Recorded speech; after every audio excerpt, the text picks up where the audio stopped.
Muy buenas a todos. En el programa anterior estuvimos con Matías de Stefano. Trajo una idea muy disruptiva y muy evolucionada, la ontocracia. Y hoy vamos a seguir profundizando sobre eso. ¿Estás listo?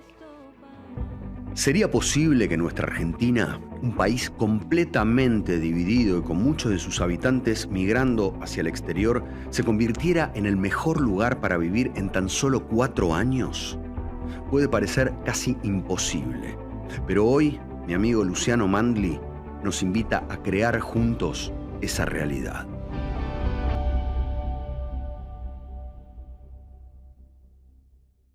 Bueno, seguimos con Matías de Stefano. Mati, estaba pensando en esto de poder reflejar un país como un cuerpo, ¿no? Y la biología de un cuerpo, que se puede autorregular, se regula solo, cada célula es autónoma, sabe lo que tiene que hacer y el cuerpo funciona en excelencia. Una idea, hoy se está hablando mucho acá en Argentina de una idea liberal, ¿sí? Sin embargo, esa parte liberal, de libertad, ¿sí? ¿Es realmente una libertad fundamental o es una libertad en mecanismos? Porque yo digo, si se genera una libertad en mecanismos, pienso, ¿no? En voz alta, si se genera una libertad en mecanismos, pero las personas no tienen la habilidad y la práctica de poder ser quien quieran ser, que tiene que ver con lo que hablamos en el programa anterior de la educación, la habilidad de poder ser quien quieran ser y poder transformarse y ejecutar y crear la vida que sueñan, si no va acompañado de esa educación, de algo bien consistente, de alguna manera no sería liberal fundamentalmente, ¿no? Y fracasa. Y fracasa. Porque iría en contra de su propio principio. En cierta forma, bueno, como... Iría en contra de su propio principio. Sí, exacto. Claro. Porque la libertad es algo que construye un individuo y no un sistema político. Entonces, se necesita el sistema inevitablemente... político puede dar un canal, pero para un despertar de conciencia de la población. Exacto. O sea, la idea liberal podría ser un puente para puede ser una transición. Para la ontocracia. Sí. Podría ser una transición, pero acompañado de... Sí, el tema es que el tema de los movimientos de políticas libertarias Sí, sí. Es como alguien de 17 años que se emancipa y se va de la casa de sus padres, ¿no? Podemos decir que las políticas anteriores, de los años 40, de los años 20, políticas que se fueron creando con el capitalismo, con el socialismo, lo que hicieron fue convertirse en mamá y papá. Si lo pensamos biológicamente, Sí. para una nación se llaman mamá y papá, que serían nación y gobierno, mamá y papá. Entonces, lo social más mamá, lo capital más papá. ¿Por qué? Porque biológicamente es el que va a buscar un proyecto y el otro es el que contiene. Claro, la mamá es más, el proyecto. Claro, el rol más femenino, Exacto. Socialista, que es más de contención, de empatía. Sí. Y el padre más de de soltar y capitalismo, claro, y de productividad. Y de luchar con quién se queda después, si papá o el hijo, ¿no? Es como... Claro, nos están poniendo la disyuntiva, ¿es papá o mamá? Estamos básicamente en un divorcio. ¿No? Estamos en un divorcio. Somos hijos en medio de un divorcio en que tenemos que elegir entre mamá y papá. Mamá que no nos deja salir porque tiene miedo de perdernos. Claro. Y papá que quiere que nos vayamos, ¿no? Vamos a crear la vida que sea. Pero hagan lo que quieran, pero yo no me quiero hacer cargo de ustedes. Es como, entonces, está esa cosa de mamá y papá en la energía. Pero esto no es acá, es en todos los países. Es en todo el mundo, ¿no? Pero las dos posturas también tienen su parte linda, digamos, tienen su razón de ser. Tienen mamá y papá, o sea, claro. Tienen su razón inevitable de ser y siempre van a estar. No es algo que se tenga que eliminar para que, o sea, yo para emanciparme no mato a mis padres, ¿no? Claro. O sea, no voy a matar al padre como en la mitología griega o a la madre, o sea, no es matarlo, es resignificarlo. Cuando el hijo se emancipa, libertad, ¿no? Sí. Cuando se emancipa, puede pedir consejo a mamá y papá de cómo es vivir. Pero si yo me voy solo porque no tolero a mamá y papá, entonces puede que no sepa qué hacer y la voy a pasar muy mal porque no tengo un punto de referencia. Entonces, diferente sería si mamá, papá, hijo se sientan y hacen terapia. ¿No? O sea, diferente sería si mamá dice, mira, lo que yo quiero en mi vida es esto. Papá, yo lo que quiero en mi vida es esto. Y el hijo dice, yo lo que quiero es esto. Bueno, ¿cómo podemos hacer para que los tres convivan? ¿Cómo podemos hacer para que aquellos que están dependientes de mamá puedan vivir con mamá y los que están dependientes de papá puedan vivir con papá y aún así ser libres de poder hacer sus propios proyectos? ¿No? Claro. Para eso se necesita terapia, no eliminar a uno para reemplazarlo por otro. Y en la práctica, terapia, hoy por hoy en un país, ¿qué sería? La educación, pero no la enseñanza, como dije antes. No la enseñanza, la educación.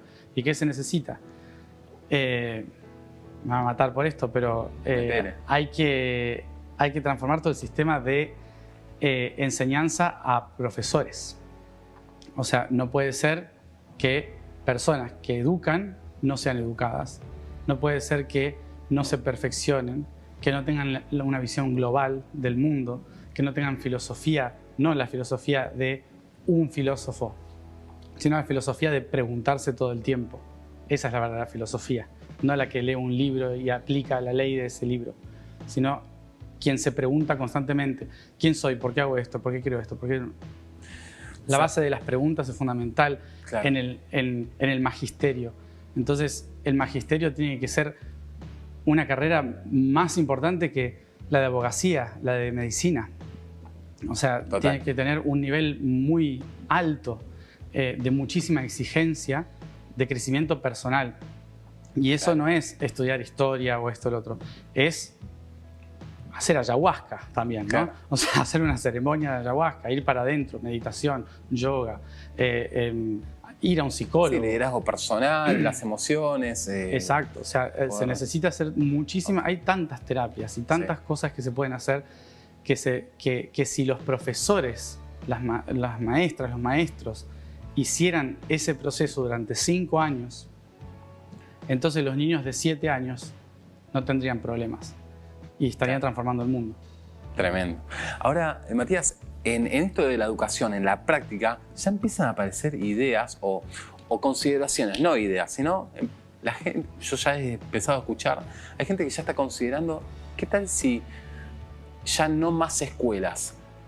Suena fuerte, sí, pero ya está relacionado. Funcionamos no escuela, así durante miles de años. ¿Sí? Claro, no escuela no significa no educación, y más en un mundo donde ya todos tenemos acceso a la información, y también sería un mecanismo a donde la tercera edad, ¿sí?, podría tener una relación directa con la educación en la práctica, ya con tanta experiencia, y podría ser autosustentable también, ¿no? Eso es ontocrático. Los últimos que están al final de la vida se reinician entregando su experiencia a los primeros. Claro. Eso es algo cíclico que siempre fue así. ¿Cuándo cambió? Con la Revolución Industrial. Claro. En el momento de la Revolución Industrial aparece la escuela como una solución a todos los padres y abuelos que estaban trabajando. Claro. Cuando los abuelos ya no podían trabajar, eran descarte social. Entonces, bueno, les daremos un poquito de algo para que se mantengan y hagan lo que puedan, pero los padres tienen que trabajar. ¿Dónde dejan a los hijos que no saben trabajar? En un lugar que se llama Escolé, que era la escuela militar en la época griega, y se llamaba Escolé. Entonces ahí dijeron, bueno, vamos a prepararlos militarmente para las fábricas. Entonces la idea de escuela viene de un concepto totalmente erróneo. La escuela en realidad era un espacio abierto, público, llamado ágora, donde la gente iba a aprender y a hacer preguntas a filósofos. Ah, tremendo. Entonces no era un lugar donde había primer grado, segundo grado, tercer grado. O sea, esas cosas no existían. ¿Existieron dónde? En la fábrica. O sea, donde empezaron a armar una educación basada en lo que sucedió en el siglo XVIII. Entonces, nosotros hoy, con Internet, no puede ser que un chico de 15 años esté estudiando algo que no le va a servir nunca en su vida, con un papel y un lápiz, que está perfecto todo eso. pero tiene acceso a Internet. Ahí lo tenés todo. Tiene acceso a Internet y un nene de 3 años sabe manejar Internet y Google. O sea, Claro. la forma de asimilar información hoy en día es en 360 grados, no mirando al pizarrón. Claro. Entonces, la información no entra solamente por ir a la escuela. La escuela es obsoleta ya. Claro, además, pero ¿qué pasa? privás al chico. Se sostiene en función de la fábrica. Entonces, si nosotros seguimos hablando del trabajador es una palabra horrible que viene de látigo de 3 puntas, el tripalium, que era lo que usaban los romanos para pegarle al esclavo. Bueno, tremendo. Entonces, era el trabajador. ¿Qué es el derecho del trabajador? Es mantener un esclavo, básicamente. Entonces, en realidad es el emprendedor. El emprendedor. Aquel que emprende un camino, aquel que emprende un proyecto, no el trabajador. Está empezando a haber una tendencia del emprendedurismo. Exacto, porque volvemos a preguntarnos, ¿qué quiero hacer yo de mi vida? Claro. Antes era, ¿qué necesita la sociedad de mí? Que sea parte de un grupo social. Esto se llama democracia. Y la democracia mata al individuo, fortalece al grupo, pero destruye la conciencia personal, destruye al ser. Claro. Entonces, la religión se encargó de matar al ego y la sociedad se encargó de matar al ser. Entonces, yo y soy destruidos, los dos, por el sistema religioso y el sistema político. Por una necesidad, no fue por algo malo. No es que alguien se sentó y dijeron, vamos a hacer esto con la gente. Sí. No, simplemente por una necesidad del momento de que no éramos conscientes. Pero ahora que estamos despertando la conciencia y pregunto, ¿qué quiero hacer de mi vida? ¿Quién soy? ¿Qué aporto con todo esto? ¿Es necesario vivir así? ¿En qué creo? Cuando dejo de tener certezas y empiezo a hacerme preguntas, surge la conciencia. Al frente de un pizarrón es muy difícil hacerte preguntas. Es muy difícil. Cuando te dicen silencio, usted no opine, ¿no? Claro. O sea, y además de mirar posibilidades, de ver Sí. el mundo real y de ejecutar lo que vos querés dejar en el mundo, porque de alguna manera conectar con, ok, ¿qué quiero hacer? ¿Qué me gusta hacer? Poder desempeñarme en eso. O sea, hoy en el colegio es como muy difícil Exacto. poder capacitarme y poder... Pero bueno, está todo muy conectado. Entonces, hacer homeschooling, como le llaman hoy en día en el planeta, ¿no? Sí. Estudiar en casa implica que también los padres se sientan capacitados para eso. Entonces, no todos los padres están capacitados para eso, por eso existen los tutores, maestros, profesores. O sea, existen para eso. El problema es que esas personas son financiadas por un Estado, y ese Estado por un gobierno, y ese gobierno por una idea. Claro. Entonces, el problema es la idea. Claro. Por eso... Igual no sería mala noticia, no tendría por qué ser mala noticia que los padres no estén capacitados de educarlos. O sea, hay comunidad, hay recursos, hay otras personas que se pueden apoyar mutuamente. Se puede, sí. Lo que sucede es que la escuela se ve como una obligación y no como un deseo, ¿no? O sea, los niños no es que quieren ir a la escuela aprender, quieren ir a la escuela porque están sus amigos. Claro. Aprender es una obligación. Y cuando es una obligación es como los impuestos. Nadie quiere pagar los impuestos. Claro. Porque es un impuesto. O sea, está impuesto sobre el otro. Entonces, si queremos ser libres, lo que queremos es dar, no imponer. Claro. Entonces, ¿Cómo se genera la relación? ¿Cómo creamos la relación con aprender, con apoyar a otros? Porque los impuestos de alguna manera también es para... Pero es como impuesto, ¿no? Sí, es impuesto de la época griega romana. O sea, yo te impongo esto Claro. para que funcione esto, ¿no? Y hoy en día, ¿cuánta gente aporta para ayudar a un proyecto? ¿Cuánta gente dice, hay un problema en un país o en una provincia o lo que sea, en una ciudad, y alguien dice por las redes sociales, necesitamos tanto para poder financiar tal cosa? Siempre se financió. O sea, nunca no se llegó. O sea, la gente está dispuesta a dar. Lo que no está dispuesta es perder la libertad. Total. Entonces, ahí pasa por todos los estratos sociales. Por todos los estratos en la naturaleza es así. O sea, los árboles dan todo el tiempo millones de cosas que no se las agradecemos. O sea, claro. Estás respirando por el árbol, porque el árbol dice, bueno, no necesito esto, ¿no? Te lo doy. el fruto, te lo doy, porque me sirve que si lo comes, las semillas van a llegar más lejos. O sea, ahí en la naturaleza existe ese dar y recibir sin ser impuesto. Sin ser impuesto. ¿No? Entre nosotros tenés que hacer de la misma manera. Todos son emprendimientos. Lo que pasa es que ahora, ¿cuál es el paso? No podemos mañana ir a crear un gobierno diferente y decir, bueno, ahora vamos a cambiarlo todo. ¿Por qué? Porque nuestras células están acostumbradas a otra cosa. Entonces hay que reeducar la célula. La célula es la que tiene la memoria, la información de todo lo que vivió en los últimos miles de años. Ahora vamos a ir con esto de reeducar la célula. Sí. Vamos a los anuncios y volvemos con Matías. Argentina, yo siento que estamos por conquistar. Bueno, seguimos con Matías. Che, Mati, me estabas diciendo de reeducar las células. ¿Cómo es eso? Reeducar la célula es, otra vez, educación, es sacar lo que está dentro hacia afuera. Sí. Y es entender que cada célula tiene el potencial de todo el ser, el ADN, ¿no? Ahí está toda la información. Entonces, ¿qué es reeducar la célula?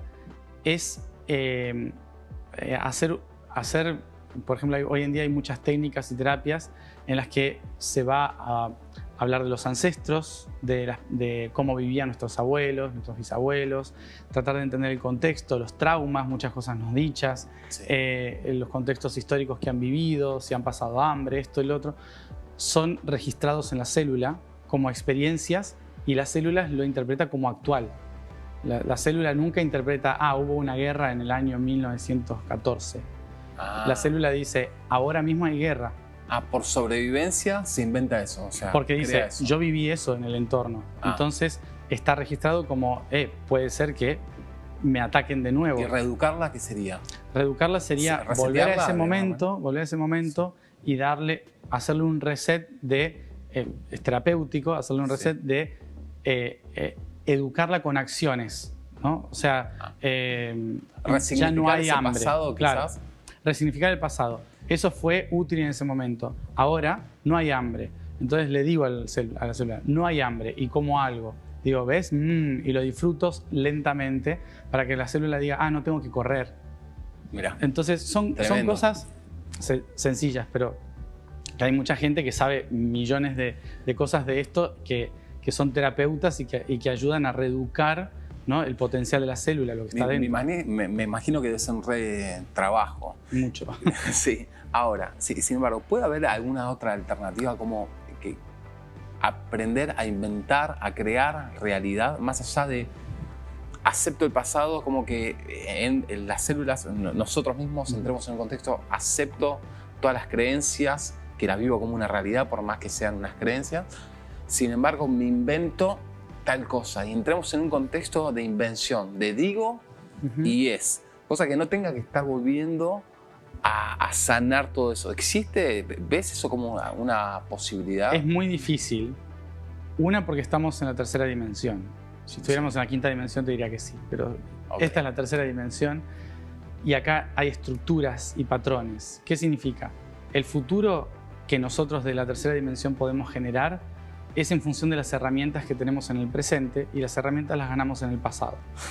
Claro. Entonces, ¿qué es ir a sanar? No es decir gracias a Dios. Sanar es decir, entendí por qué pasó esto y ahora sé qué puedo hacer con esto, ¿no? Tomar conciencia de algo no es sanar y decir ya está, corto, libero. Esas cosas no se cortan ni se liberan porque están en las células. Sí. ¿No? Lo que tengo que hacer es reeducar la célula y decirle, ya no pasa esto, ahora pasa esto.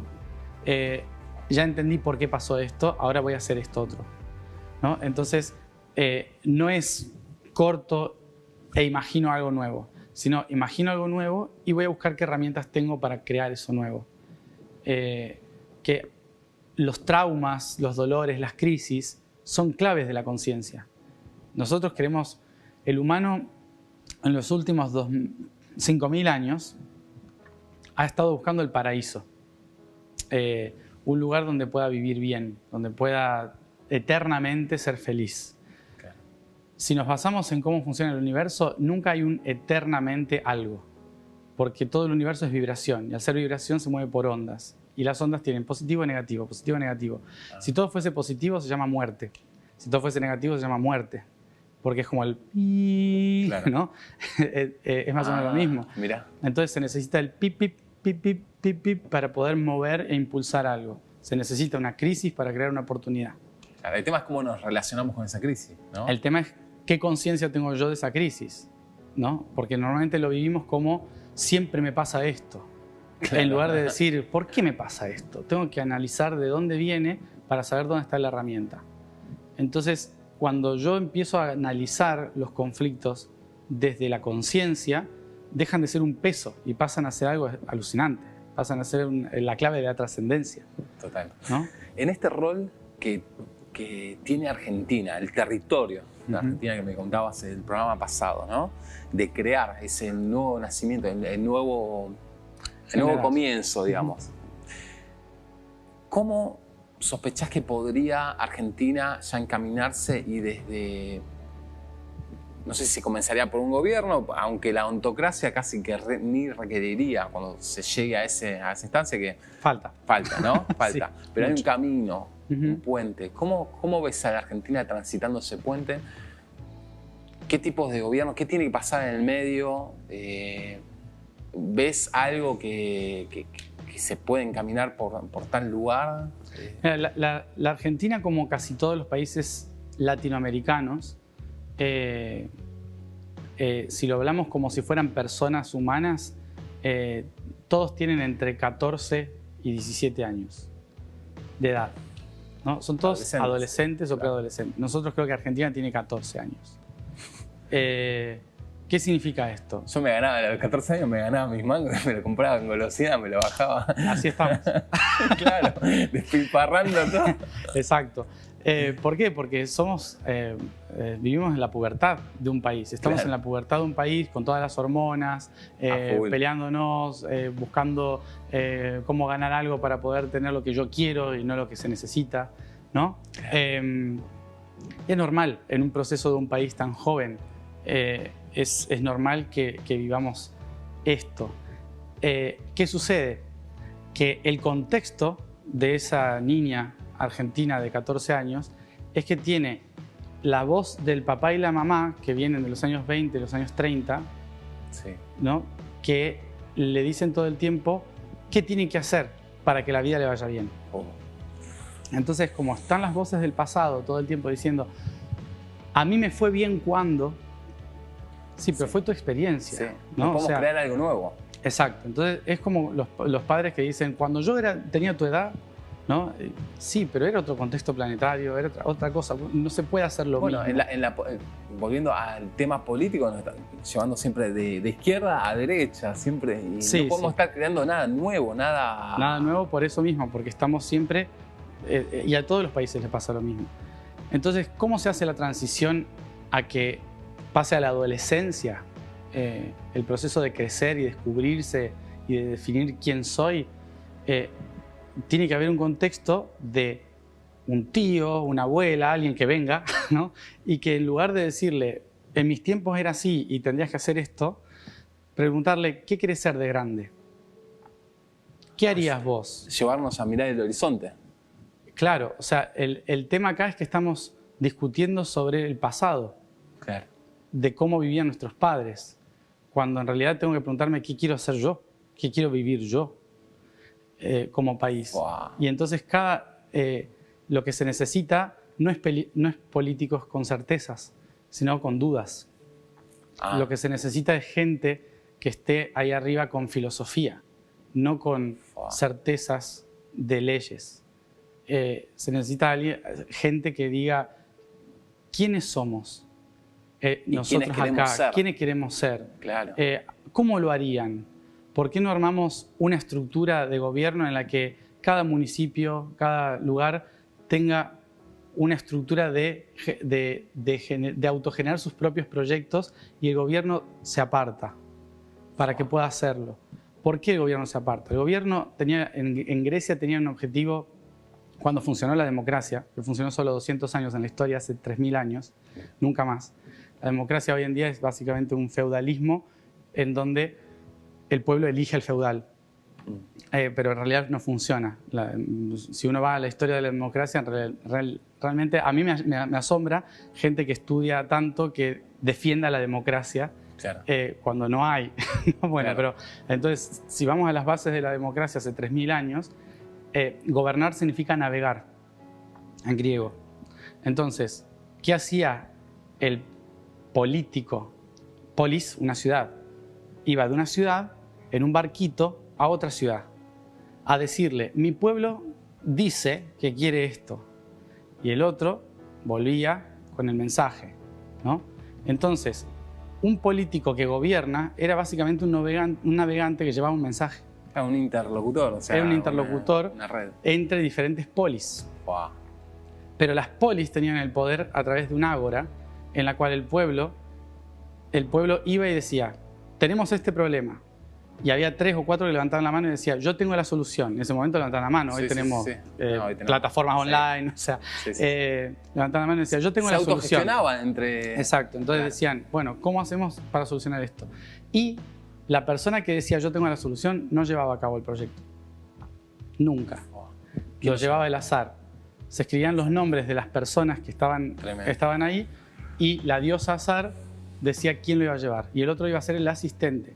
Cada vez menos O sea, gobiernos. Menos, se sacaba Claro. el poder al punto en que nadie realmente tenía el poder, solamente el proyecto tenía el poder. Wow, tremendo. Matías, me encantaría Y ese quedarme... sistema es Está- autocrático, digamos. Está tremendo lo que estuvimos hablando. Gracias por haber venido. Fue un placer. Tenés un evento, ya tengo que ir cortando, pero tenés un evento ahora en noviembre, El 11 de ¿no? noviembre, sí. ¿Cómo viene? ¿3.000 personas? Ya está, No más tengo o ni idea, menos. pero 3.000 vienen seguro. Bien. Pues no sé. ¿Se pueden sumar más? Sí, sí. Bueno, el día Matías, 11. Estefano, ¿a dónde pueden tener la información? En la página web del evento, en la página web yosoy2022.org. Excelente. Gracias, Matías. Gracias. Y un horizonte extraordinario tenemos. Y la pregunta es, ¿quiénes queremos ser? Basta de estar mirando los problemas o lo que venimos haciendo o lo que viene ocurriendo. Está todo bien con eso, con mirar hacia ahí. Ok, pero ¿qué tal si le damos la oportunidad y la posibilidad, nos damos la posibilidad de pensar quiénes queremos ser? Nos vemos la próxima.